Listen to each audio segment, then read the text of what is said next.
अस्सलाम वालेकुम my dear student.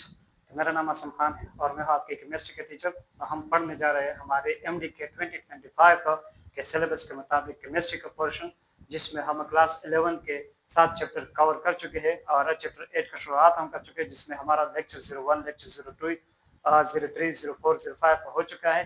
05 lecture में हम पढ़ चुके हैं एंथैल्पी या एंथैल्पी चेंज, और ये है उस लेक्चर 05 का पार्ट 2, जिसमें हम आज पढ़ेंगे the relationship between enthalpy change and internal energy for a chemical reaction having gaseous reactant or gaseous product or both reactants and product in gaseous state। तो ऐसे रिएक्शंस के लिए हमारे पास लेट्स सपोज एक एग्जांपल है जिसमें रिएक्टेंट ए है और वो हमें दे रहा है प्रोडक्ट बी। अब मैं कहता हूँ कि इसमें जो रिएक्टेंट है वो गैसियस फॉर्म में है और प्रोडक्ट जो है वो सॉलिड फॉर्म में है। इसी तरह हमारे पास एक रिएक्शन है जिसमें रिएक्टेंट ए हमें प्रोडक्ट बी दे रहा है, और यहाँ पर मैं कहता हूँ कि यहाँ पर ये जो रिएक्टेंट है ये सॉलिड फॉर्म में है और प्रोडक्ट जो है वो किस फॉर्म में है, गैसियस फॉर्म में है। इसी तरह मेरे पास एक और एग्जांपल है, लेट्स सपोज रिएक्टेंट ए जो कि क्या देता है हमें, प्रोडक्ट बी देता है। यहाँ पर दोनों किस फॉर्म में है, गैसियस फॉर्म में है। तो चाहे आपके पास ये वाला रिएक्शन हो जिसमें आपके पास रिएक्टेंट क्या हो, गैसियस फॉर्म में हो, और प्रोडक्ट क्या हो वो सॉलिड फॉर्म में हो, तो इसके लिए भी आप relationship between enthalpy change internal energy निकाल सकते हैं। या आपके पास ऐसा रिएक्शन हो जिसमें रिएक्टेंट सॉलिड फॉर्म में हो और प्रोडक्ट जो हो वो गैसियस फॉर्म में हो, या आपके पास ऐसा रिएक्शन हो जिसमें दोनों गैसियस फॉर्म में हो, रिएक्टेंट भी और प्रोडक्ट भी, तो इसके लिए आप निकाल सकते हैं relationship between enthalpy change and internal energy. और वो रिलेशनशिप हमने यहाँ पर आपको शो किया है। This equation is this equation is what this is the relationship between enthalpy change and internal energy। अच्छा, यहाँ एक बंदा बार बार आ रहा था और जा रहा था, तो इसलिए इसको थोड़ा सा वो कर दिया। चलो हम फिर से शुरुआत करते हैं। तो ये हो गई हमारे पास relationship between internal energy and change in enthalpy. ये कैसे हमने निकाला है, चलो अब हम इसको देखते हैं। जरा देख ले, आपको पता है कि एंथैल्पी चेंज का जो हमारे पास इक्वेशन है वो किस तरह बनता है कि change in enthalpy is equal to change in internal energy plus change in pressure and volume. Clear है? ये वाला इक्वेशन मैं आप लोगों को इससे पहले वाले लेक्चर इन लेक्चर 05 के पार्ट 1 में मैं आपको ये समझा चुका हूँ। अच्छा, अब यहाँ पर आपको पता है कि चूंकि हमारे पास ये क्या है, मैं इस वाले रिएक्शन को अपने लिए लेता हूँ। इसके लिए हम क्या करते हैं, अपना इक्वेशन सेट करते हैं ये वाला। तो चूंकि ये क्या है, गैसियस सब्सटेंसेस है, तो आपको पता है कि गैसियस सब्सटेंसेस के लिए हमारे पास पीवी जो होती है वो बराबर होती है PV is equal to nRT. और ये भी आपको मालूम होना चाहिए कि this is an ideal gas equation. ये हमारे पास क्या होता है, आइडियल गैस इक्वेशन होता है। अब जरा देख लें, यार किसी मोबाइल को रिंग आ रहा है ना, जरा वो देख लो। तो जरा देख ले, हमें पता है कि PV is equal to energy according to ideal gas equation. तो मैं यहाँ पर पीवी की जगह एनर्जी लगा सकता हूँ। तो मेरे पास डेल्टा एच बराबर हो जाएगा change in internal energy plus delta into n R T. तो मैं इसको क्या कर सकता हूँ, सिंपली इस तरह भी इसको लिख सकता कि delta H is equal to change in internal energy plus delta n R T. अब ये क्या है, change in number of moles है, और हमारे पास क्या है, ये change in number of moles बराबर होगी सिर्फ गैसियस सब्सटेंसेस के लिए। ये नंबर ऑफ मोल्स हमें गैसियस सब्सटेंसेस के लिए यानी ये हम शो करेंगे। तो ये हमें इस रिएक्शन को इस तरह लिखूंगा कि delta H is equal to change in internal energy plus change in number of moles for gaseous substances multiplied by R T. तो ये हो गई हमारी ये वाली equation. This is the relationship between change in enthalpy and internal energy, ये change in internal energy. तो उम्मीद करता हूँ कि आपको ये रिलेशनशिप के डेरिवेशन समझ में आ चुकी होगी। अब हम इस रिलेशनशिप के मुताबिक कुछ क्वेश्चन हल करेंगे। इसको मैं मिटा दो।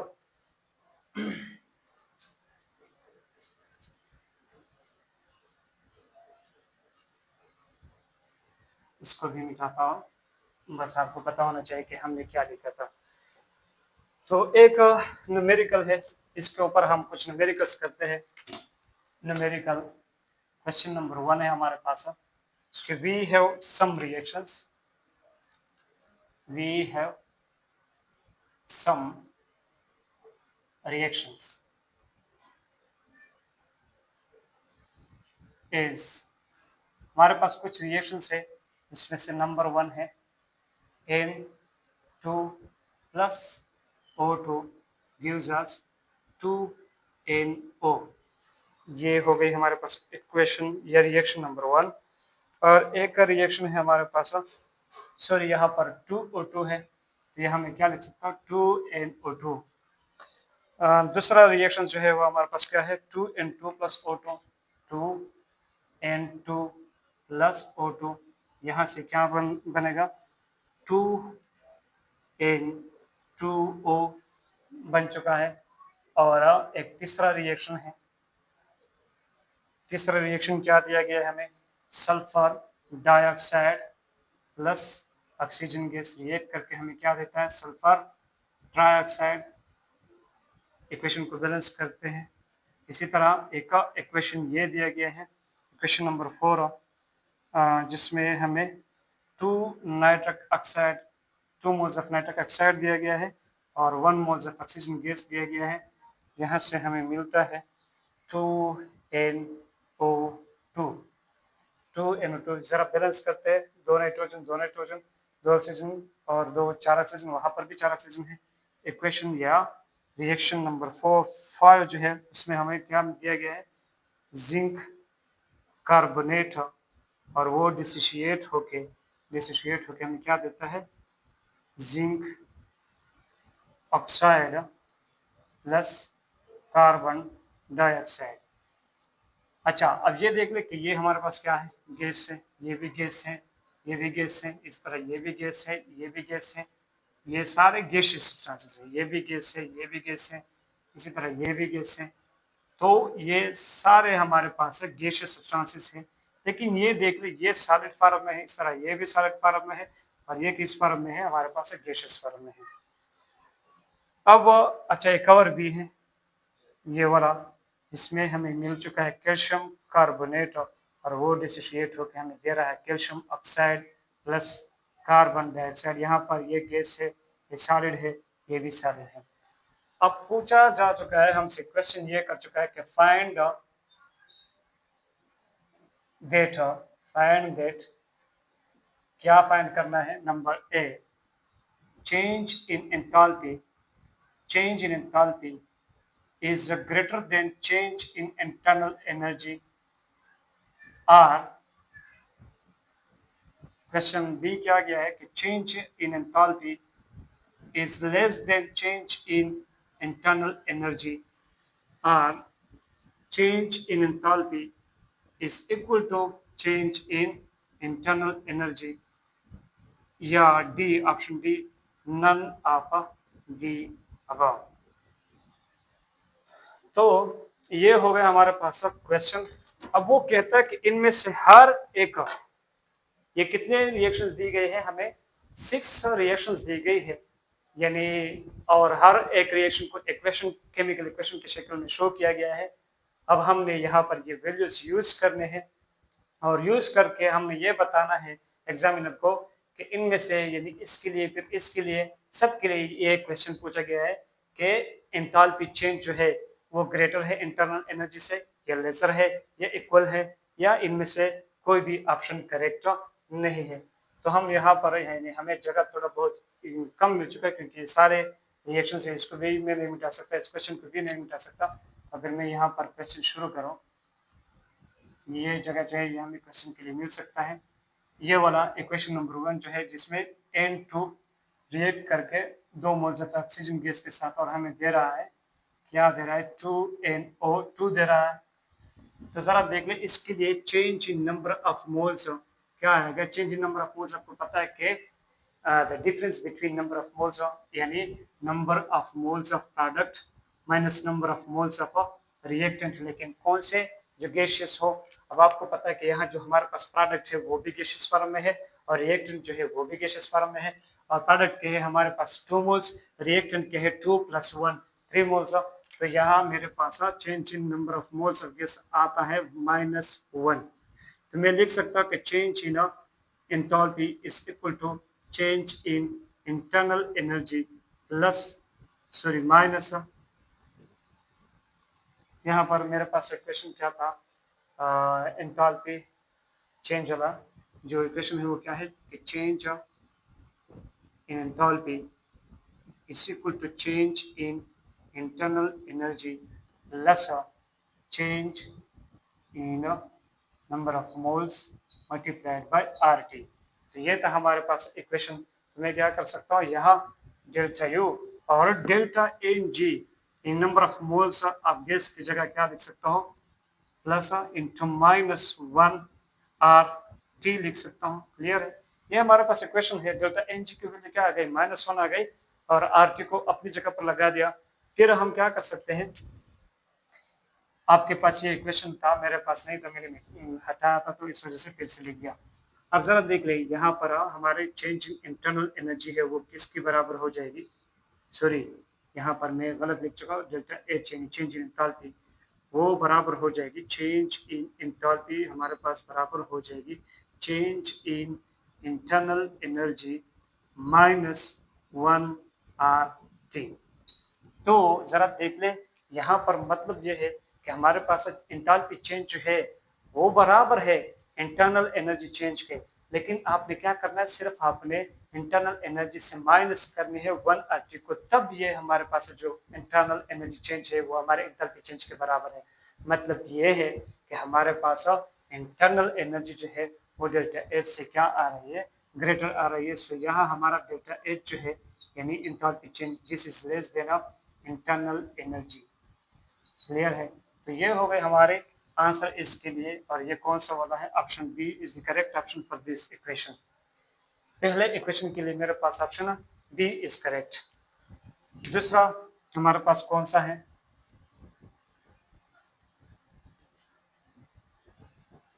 दूसरा इक्वेशन ये वाला है 2N2 + O2। तो मैं लिख सकता हूँ 2N2 + O2 ब्रेक करके हमें क्या दे रहा है 2N2O। अब जरा देख ले, हमारे पास ये भी गैसियस फॉर्म में है, ये भी गैसियस फॉर्म में है, ये भी गैसियस फॉर्म में है। तो जब मैं इनके लिए change in number of moles of gaseous substances निकालूंगा तो number of moles of product हमारे पास कितने हैं, 2 है, और number of moles of reactant हमारे पास कितने हैं, 3 है। तो यहाँ पर भी क्या आ रहा है, -1 आ रहा है, क्या आ रहा है, -1। तो मैं क्या कर सकता हूँ, फार्मूला यूज करता हूँ, change in enthalpy is equal to delta U यानी change in internal energy plus into -1 RT। तो यहाँ पर हमारा जो डेल्टा H आ रहा है वो आप देख सकते हैं कि ये भी हमारी चेंज इन इंटरनल एनर्जी से लेसर आ रहा है।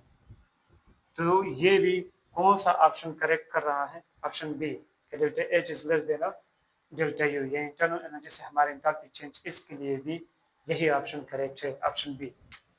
इस तरह हमारा जो इक्वेशन 3 है, इक्वेशन 3 आपने खुद करना है, this is the homework for you, this is homework for you. और मैं ये इक्वेशन 5 आपके लिए करके हल करता हूँ।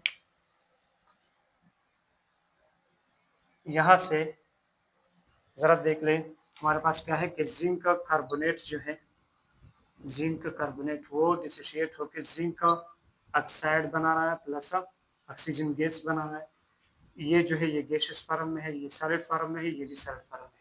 तो इनके लिए जब मैं change in number of moles निकालूंगा तो वो हो जाएगा number of moles of product, लेकिन कौन से, चूंकि गैसियस है। तो यहाँ हमारे पास प्रोडक्ट कौन से है, सिर्फ और सॉरी यहाँ पर ऑक्सीजन गैस नहीं है, कार्बन डाइऑक्साइड गैस। कौन सा गैस है, कार्बन डाइऑक्साइड। यहाँ पर अगर हम देख ले तो गैस हमारे पास कौन सा प्रोडक्ट है, सिर्फ कार्बन डाइऑक्साइड हमारे पास गैसियस प्रोडक्ट है। तो उनके नंबर ऑफ मोल्स हमारे पास कितने हैं, 1 है।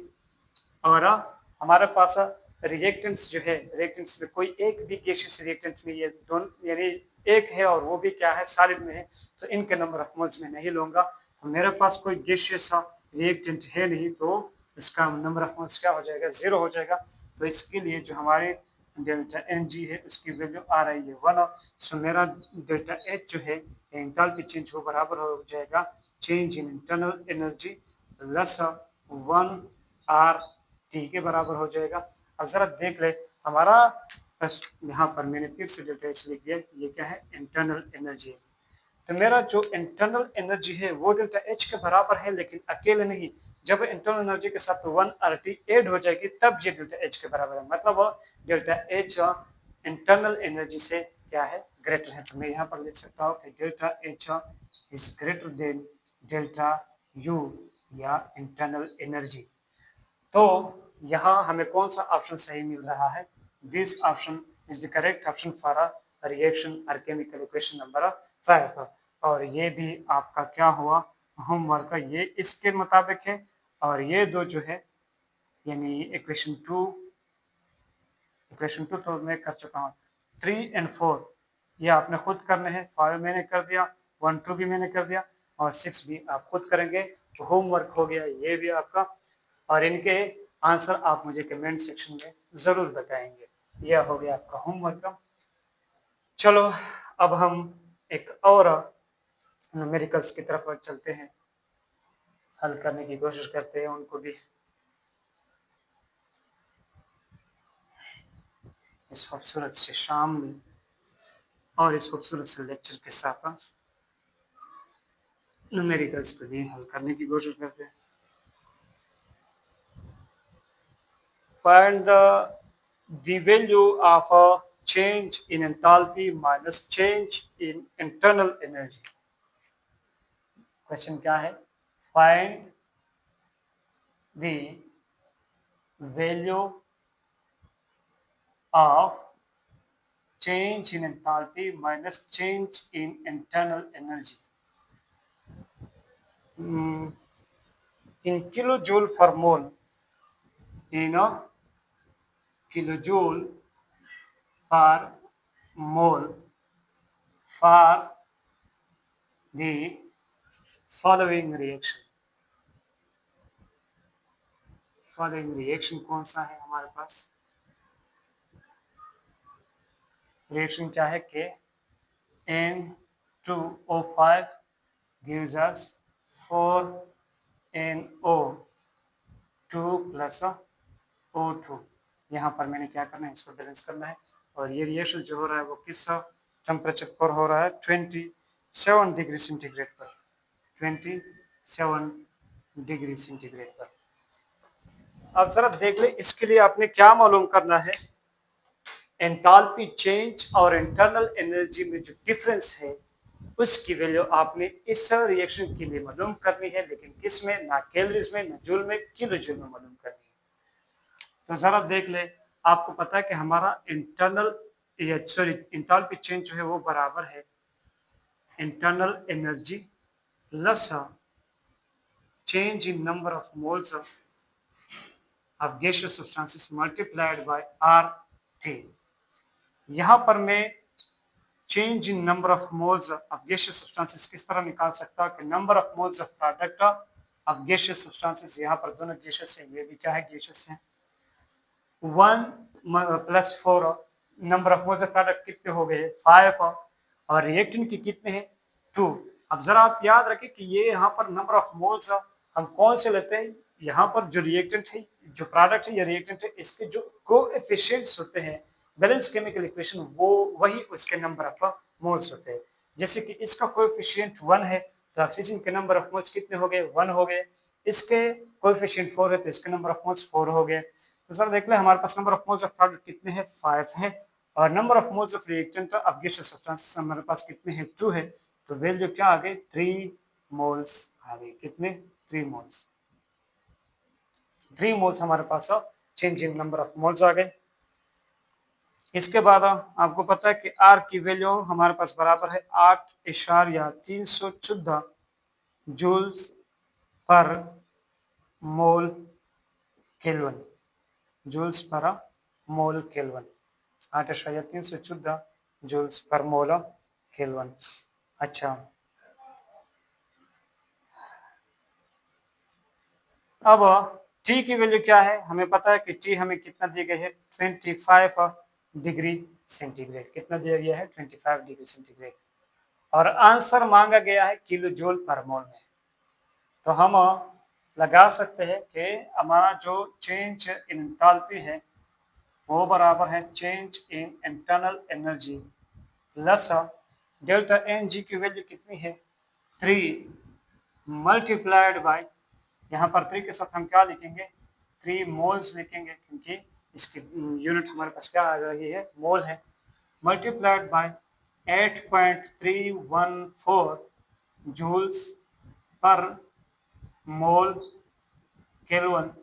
और इसी तरह हम टेम्परेचर अगर 25 डिग्री सेंटीग्रेड लगाएंगे तो जरा देख ले, ये डिग्री सेंटीग्रेड भी बचेगा और हमारे पास जो केल्विन है वो भी बचेगा। हमारे पास कोई ऐसा चीज होना चाहिए कि ये केल्विन खत्म हो जाए, मोल भी खत्म हो जाए, हमारे पास यूनिट सिर्फ क्या बच जाए? जूल बच जाए, क्योंकि हमसे क्वेश्चन आंसर किलो जूल पर मोल में मांगा गया है। तो सिर्फ किसमें मांगा है? किलो जूल में, पर मोल में नहीं, यानी किलो जूल में मांग चुका है, किलो जूल में मांग चुका है। अब हम क्या कर सकते हैं कि यहाँ पर ये जो हमें टेम्परेचर दिया गया है 25 डिग्री सेंटीग्रेड, इसको हम केल्विन में कन्वर्ट करते हैं। तो आपको पता है कि 25 डिग्री सेंटीग्रेड हमारे पास केल्विन में किसके बराबर हो जाता है? 273 केल्विन प्लस 25 तो हो जाएगा 298 केल्विन। और हम शायद गलती कर रहे हैं, क्योंकि हमें टेम्परेचर 25 नहीं बल्कि 27 डिग्री सेंटीग्रेड दिया गया है। कितना? 27 डिग्री सेंटीग्रेड। तो हम यहाँ पर 27 डिग्री सेंटीग्रेड अगर जमा करेंगे तो वैल्यू क्या आ जाएगी? 300 केल्विन आ जाएगी। तो मैं लिख सकता कि change in enthalpy is equal to, sorry मैं ये बार बार गलती कर रहा हूँ यहाँ पे, is equal to change in internal energy plus 3 mole multiplied by 8.314 joule divided by mole Kelvin multiplied by 300 kelvin हो जाएगा। तो आप देख लें, केल्विन केल्विन कैंसल, मोल मोल कैंसल, और क्या हो जाएगा कि चेंज इन एंथैल्पी बराबर हो जाएगा डेल्टा यू प्लस, अब हमें क्या करना है? इसको मल्टीप्लाई करना है। तो किस तरह कर सकते हैं? 3 multiplied by 8.314 multiplied by 300, तो ये हो जाएगी 7.48 2.6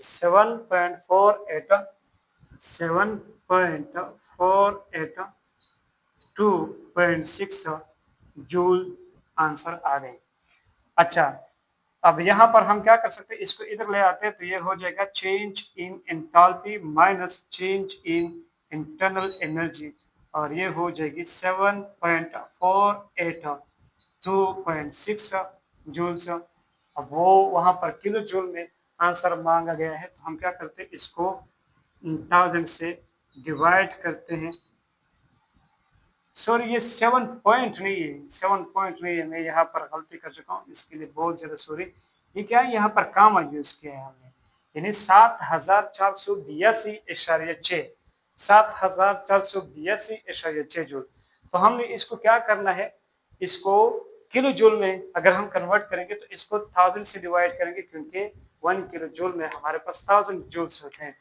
तो यहाँ से आंसर आ जाएगा 7.4826 किलो जूल। तो ये हो गई हमारी difference between enthalpy change and internal energy की वैल्यू जो हमसे मांगा गया है इस क्वेश्चन में। अब मैं क्या करता हूँ? इस रिएक्शन के लिए इसने एक और चीज मांगा गया है, मांग चुका है इसी ही रिएक्शन के लिए। रिएक्शन यही है और इसके लिए वो क्या मांग रहा है? वैल्यू मांग रहा है। यहाँ पर हम लिखते हैं सिर्फ QP heat content at constant pressure minus heat content at constant volume की difference की value, यानी the difference between heat content and at constant pressure and heat content at constant volume की value मालूम करें in kilojoule per mole for the following reaction। इसके लिए तो अब हमने पहले इसको निकालना है कि ये कहाँ से आया है QP माइनस QV, और ये फिर हम मालूम तब करेंगे कि हमें पहले इसका पहचान है। तो आपको पता है कि हमारे पास जो चेंज इन एंथैल्पी है वो हमारे पास बराबर है heat content at constant pressure. आपको पता है कि हमने एंथैल्पी की डेफिनेशन क्या की थी कि the heat content at constant pressure is called enthalpy.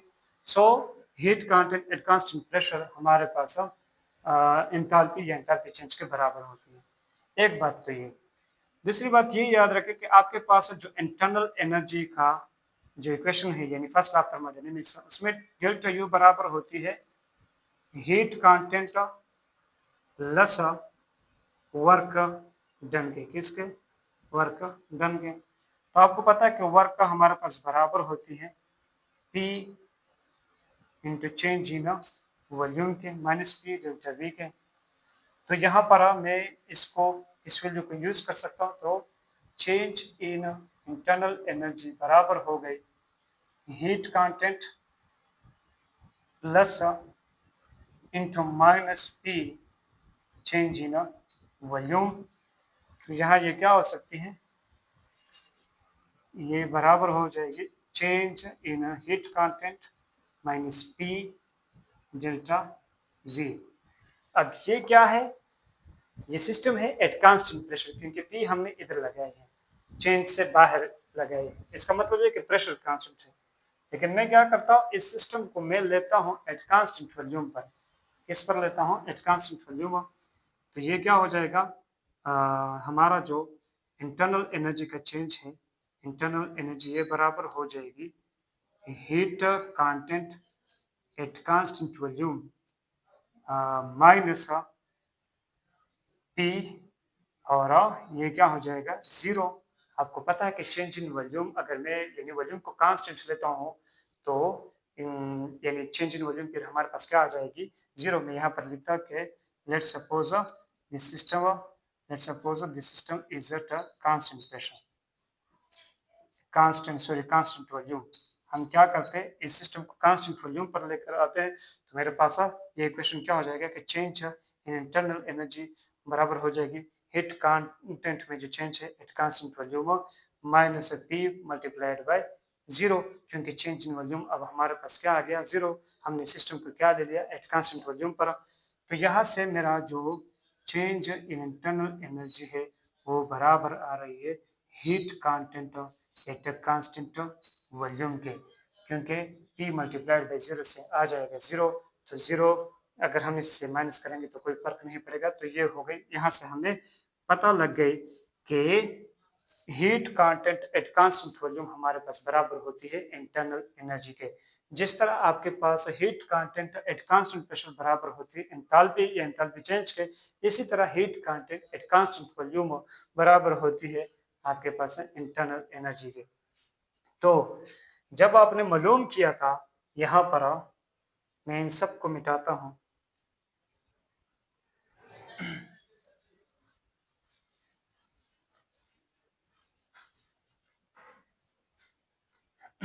यहाँ पर देख ले, यहाँ पर मेरे पास चेंज इन इंटरनल एनर्जी बराबर आ गई heat content at constant volume. और आपके पास इक्वेशन क्या था कि delta H minus delta U आपके पास बराबर आ गई थी 7 क्या, किसके ये वैल्यू बराबर आ गई थी, मैं भूल चुका हूँ। 3 मल्टीप्लाइड बाय 8.1 8 शायद 314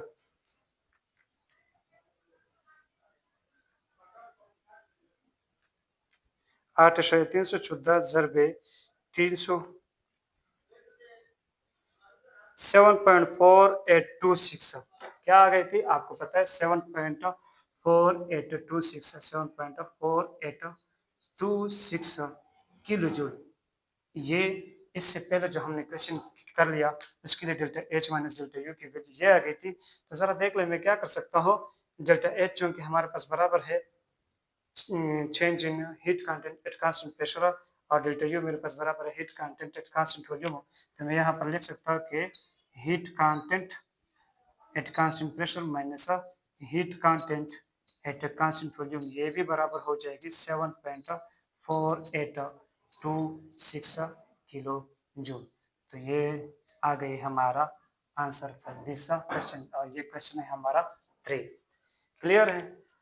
अब इसके बाद हमारा एक लास्ट क्वेश्चन है, क्वेश्चन नंबर 4। हमारा पंखा भी ऑफ हो चुका है, पता नहीं कहीं से कोई टेक्निकल एरर आ चुकी है तो गर्मी भी ज़्यादा हो रही है। सिर्फ ये लास्ट क्वेश्चन करते हैं, क्वेश्चन नंबर 4। और ये क्वेश्चन क्या है कि find the QP minus QV, find the QP in heat content at constant pressure minus QV heat content at constant volume. इन दोनों के बीच जो डिफरेंस है वो मालूम करें। For the following reaction, for the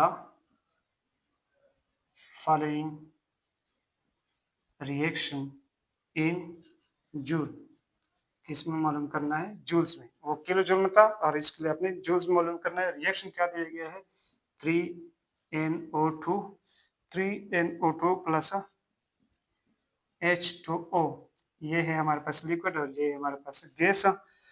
और ये हमें दे रहा है 2HNO3 nitric acid plus nitric oxide, ये है गैस और ये है लिक्विड।